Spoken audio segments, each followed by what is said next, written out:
we were doing all the magical spells. That was incredible. I never thought we'd see that in our lifetime. I'm a huge gamer myself, so I look forward to getting into that. To be honest with you, I didn't have a clue what I was doing, but I look forward to learning.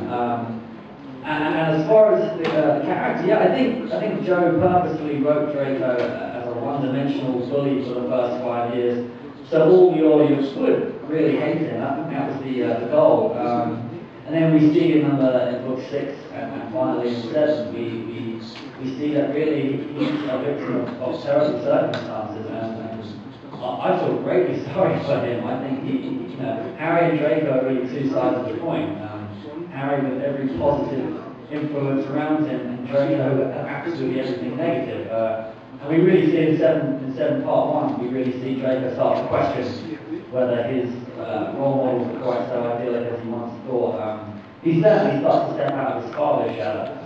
Draco's a real product of his terrible father, and in this film we really see him start to question whether that's a good path or not. Thanks for your question. Yeah, sorry, I thought a bit of that. Yeah, I mean, we really focus, the first part of the story really focuses on our 3 heroes, and seeing them outside of Hogwarts.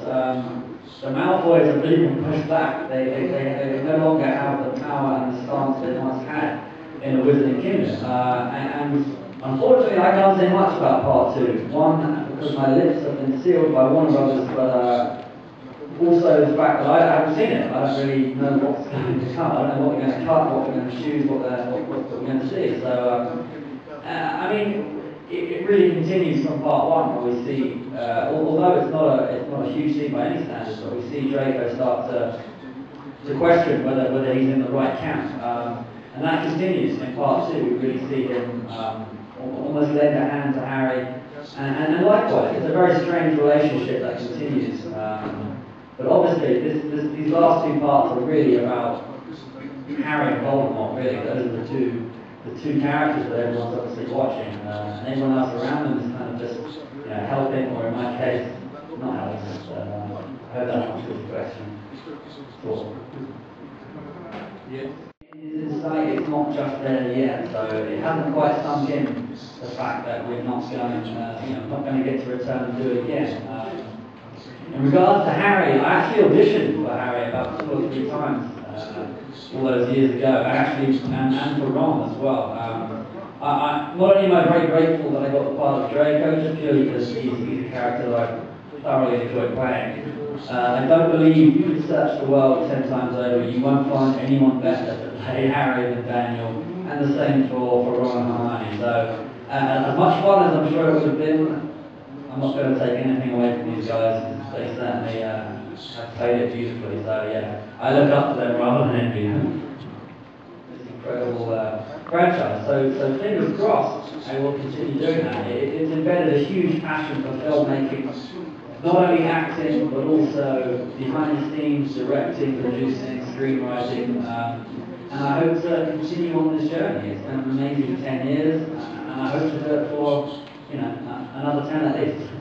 I've been very lucky since finishing filming the last Harry Potter in April. I think we finished. Since then, I've been very lucky to continue acting on some other film sets. There's a film called Rise of the Apes, which is a prequel to Planet of the Apes. That will be coming out next year. That's a really big movie we're excited about. A film called The Apparition, another Warner Brothers picture, which I was incredibly excited to be part of with Ashley Green from Twilight. So that was great to work with her.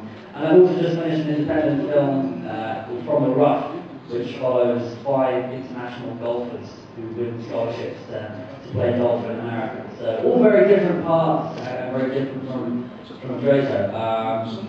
So yeah, fingers crossed I can continue with that. It's been very interesting to step outside of Hogwarts, so to speak, and to see what other film sets are like.